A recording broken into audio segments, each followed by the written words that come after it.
તમારે જે બોલવું હોય બોલો તમે ઓન કેમેરા. પણ મારે બોલવું જ નથી. હા તો બસ તો પછી છોડ દો. તમારે ના બોલવા કહીને અમે વન સાઇડ સ્ટોરી ચલાવીશું, બરાબર ને? હા તમારે રેકોર્ડિંગ કરવું જ કરો. હો શ્યોર.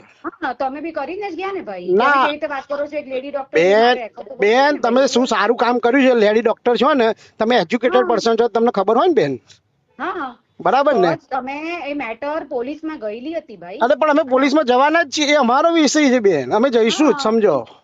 હા તો જાઓ એ ને અમે ભાઈ. નરોડા પોલીસ સ્ટેશન ને બધે તપાસ કરીશું જ, પણ તમે એઝ અ તમારી પર આક્ષેપ હતો એટલે તમને પૂછવા માટે કર્યું મેં, બરાબર છે? બરાબર છે. હા પછી તમારી મરજી, તમે જે કરવું.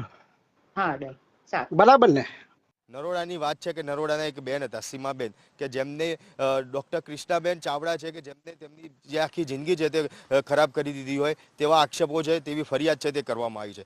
આ આખી ઘટના શું બની હતી, તેમને કયું શેનું ઓપરેશન કરવામાં આવ્યું હતું તે બાબતે ચર્ચા કરવા આપણી સાથે જોડાયા છે રીતેશ શાહ. એમની જોડે સીધી વાત કરીશું. રીતેશ શાહ કે જે આપણા જે લલકાર ન્યૂઝ છે તે લલકાર ન્યૂઝના કો ફાઉન્ડર છે અને આ આખી ઘટના ઉજાગર તેમને કરેલી છે, ત્યારે તેમની જોડે વાત કરીશું.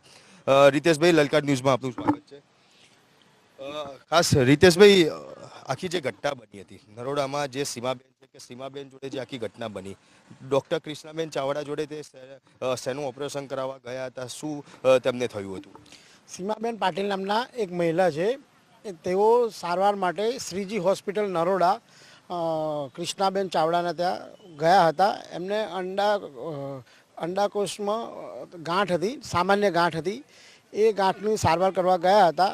તે વખતે તેમની સારવાર એમને કરી, પણ બરાબર સારવાર થઈ નહીં, જેથી પહેલે જ દિવસથી એમનો પ્રોબ્લેમ હોય એવું એમને ડૉક્ટરને કીધું. પણ ડૉક્ટરે એવું કીધું કે ભાઈ તમે આ પેલા ઘેનના ઇન્જેક્શન હશે એના કારણે તમને વામિટ ને બધું થતું હશે, પણ તમને 2-3 દિવસ પછી મટી જશે. પણ એવું થયું નહીં. અને સીમાબેનના 1 નહીં 2 નહીં પરંતુ 6 ઓપરેશન અત્યારે કરવામાં આવે છે. તેમ હોવા છતાં પણ સીમાબેનના પ્રશ્નનું સોલ્યુશન આવ્યું નથી. સીમાબેનના મળના ભાગેથી ટોયલેટ જવાની જગ્યાએ અત્યારે તેમને યુરિનના ભાગેથી ટોયલેટ થાય છે. એ ડૉક્ટરની ભૂલના કારણે જ થઈ રહ્યું છે. તેમ હોવા છતાં કૃષ્ણાબેન કોઈપણ રીતે એમની ભૂલ સ્વીકારવા તૈયાર નથી. તમે ડૉક્ટર કૃષ્ણાબેન ચાવડાને મળવા ગયા હતા, ત્યારે એમના દ્વારા શું કહેવામાં આવ્યું? તમને મળ્યા કે ના મળ્યા, શું તમને કહેવામાં આવ્યું? કૃષ્ણાબેન ચાવડાની હોસ્પિટલમાં અમે ગયા હતા, ત્યાં આગળ એમને મળવા માટે. એ ઉપલબ્ધ નહોતા, એટલે એમને સાથે અમારી ફોન પર વાત થયેલી, એટલે એમને કીધું કે હું તમને મળું છું સાંજે, પણ તે સાંજે મળ્યા નહીં.